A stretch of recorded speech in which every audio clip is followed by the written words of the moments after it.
4000 साल पहले एक पूरी सभ्यता गायब हो गई, अपने पीछे छोड़कर 4000 रहस्यमय प्रतीक जिन्हें कोई नहीं पढ़ सकता।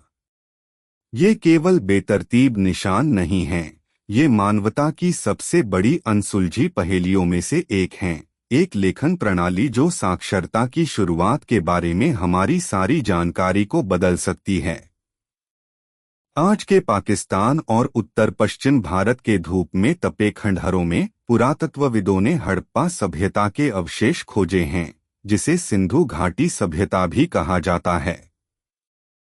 2600 से 1900 ईसा पूर्व के बीच यह अद्भुत समाज प्राचीन मिस्र और मेसोपोटामिया को मिलाकर भी जितने बड़े क्षेत्र से भी बड़े इलाके में फला फूला। फिर भी अपने समकालीनों के विपरीत, जिन्होंने क्यूनिफॉर्म टैबलेट्स की लाइब्रेरीज और हायरोग्लिफिक स्मारक छोड़े, हड़प्पावासियों ने हमें कुछ और भी रहस्यमय दिया। हजारों छोटी मुहरें जो एक अनसुलझी लिपि से ढकी हैं, जिसने लगभग एक सदी से विद्वानों को परेशान किया है। इसकी कल्पना करिए, स्टीटाइट के छोटे चौकोर टुकड़े, हर एक आधुनिक डाक टिकट से बड़ा नहीं, जिन पर बारीकी से जटिल जानवरों की आकृतियां और रहस्यमय प्रतीकों की पंक्तियां उकेरी गई हैं। ये मुहरें 1924 में खोजी गईं, जब ब्रिटिश पुरातत्वविद जॉन मार्शल ने पहली बार हड़प्पा और मोहनजोदड़ो के प्राचीन शहरों की खुदाई की। जो उन्होंने पाया वो सभी अपेक्षाओं को चुनौती देता था। यहाँ कांस्य युग की अभूतपूर्व परिष्कृत सभ्यता थी, परफेक्ट ग्रिड्स में बसे शहर, उन्नत जल निकासी प्रणाली, मानकीकृत बाट और माप, और अफगानिस्तान से गुजरात तक फैले लंबी दूरी के व्यापारिक नेटवर्क के प्रमाण। लेकिन मुहरों ने सच में कल्पना को मोह लिया। इन रहस्यमय वस्तुओं में से 4000 से अधिक खोदकर निकाली गई हैं। हर एक पर 1 से 17 तक के प्रतीक हैं, जो एक सुसंगत लेखन प्रणाली का हिस्सा लगते हैं।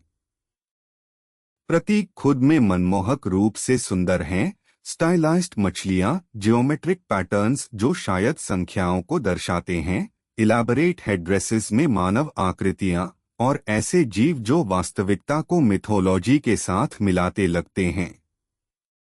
कुछ मुहरों में एक रहस्यमय आकृति दिखाई गई है, जो योगा जैसी मुद्रा में बैठी है, जानवरों से घिरी हुई एक छवि जिसने इस खोई हुई सभ्यता की धार्मिक मान्यताओं के बारे में अनथीम बहस छेड़ दी है। मुहरें केवल सजावटी वस्तुएं नहीं थीं। सबूत बताते हैं कि ये प्राचीन बिजनेस कार्ड्स या ऑफिशियल स्टैम्प्स का काम करती थीं, मिट्टी पर दबाकर सामान की मालिकी दिखाने या लेनदेन को प्रमाणित करने के लिए। पुरातत्वविदों ने मिट्टी के बर्तनों, ईंटों और यहाँ तक कि छोटे टैग्स पर भी मुहरों के निशान पाए हैं, जो शायद माल के बंडलों से जुड़े होते थे। यह एक जटिल आर्थिक प्रणाली की ओर इशारा करता है, जहां साक्षरता या कम से कम प्रतीकात्मक संचार का व्यापार और प्रशासन में महत्वपूर्ण रोल था। सिंधु लिपि को इतना आकर्षक रूप से रहस्यमय बनाता है इसकी संक्षिप्तता। मिस्र के लंबे शाही शिलालेखों या मेसोपोटामिया के विस्तृत प्रशासनिक रिकॉर्ड के विपरीत, सिंधु टेक्स्ट्स उल्लेखनीय रूप से छोटे हैं। औसत शिलालेख में केवल 4 से 5 प्रतीक होते हैं। सबसे लंबे ज्ञात टेक्स्ट में केवल 17 साइंस हैं। इस संक्षिप्तता ने पुरातत्व में सबसे गर्म बहसों में से एक को जन्म दिया है। क्या यह वास्तव में एक सच्ची लेखन प्रणाली है भी या नहीं?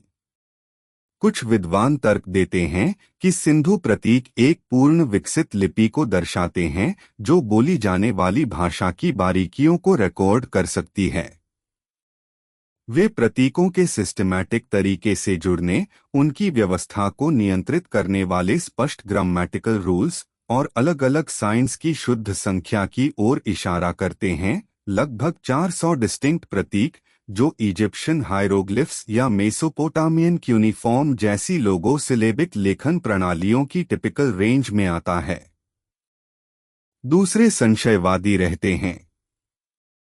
वे तर्क देते हैं कि टेक्स्ट्स पूरे वाक्यों या जटिल विचारों को दर्शाने के लिए बहुत छोटे हैं, इसके बजाय सुझाते हैं कि प्रतीक धार्मिक या सेरेमोनियल मार्कर्स हो सकते हैं, शायद देवताओं, क्लैन्स या रिचुअल ऑब्जेक्ट्स के नाम।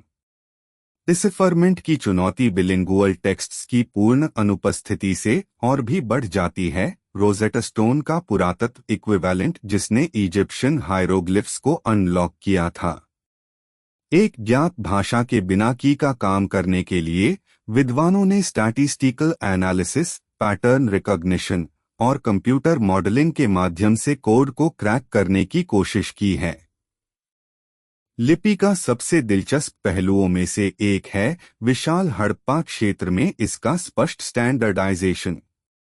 अफगानिस्तान के उत्तरी इलाकों से गुजरात के तटीय क्षेत्रों तक वही प्रतीक उल्लेखनीय कंसिस्टेंसी के साथ दिखाई देते हैं। लिपि के साथ चित्रित जानवर हड़प्पा समाज के बारे में आकर्षक सुराग देते हैं। सबसे आम जीव यूनिकॉर्न है। यूरोपियन मिथोलॉजी के घोड़े जैसे जीव नहीं, बल्कि एक शक्तिशाली सांड जैसा जानवर एक सींग के साथ। यह रहस्यमय जानवर लगभग आधी सभी मुहरों पर दिखाई देता है, अक्सर जो शायद एक रिचुअल फीडिंग ट्रॉफ है उसके साथ। शायद सबसे हॉन्टिंग यह है कि ये मुहरें हमें हड़प्पा के पतन के बारे में क्या बताती हैं। 1900 ईसा पूर्व के आसपास यह शानदार सभ्यता डिक्लाइन होने लगी।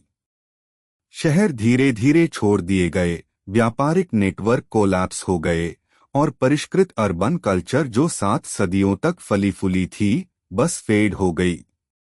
आधुनिक टेक्नोलॉजी ने इस प्राचीन पहेली पर नए टूल्स लाए हैं। कंप्यूटर एल्गोरिदम्स सिंबल पैटर्न्स का विश्लेषण करते हैं। 3D स्कैनिंग नंगी आंख के लिए अदृश्य डिटेल्स को रिवील करती है और आर्टिफिशियल इंटेलिजेंस ग्रामेटिकल स्ट्रक्चर्स को आइडेंटिफाई करने की कोशिश करती है। अपने निर्माण के 4000 साल बाद सिंधु मुहरें अपने रहस्यों की रक्षा करना जारी रखती हैं। विद्वानों की हर नई पीढ़ी को एक गायब सभ्यता की आवाजों को अनलॉक करने की चुनौती देती हैं।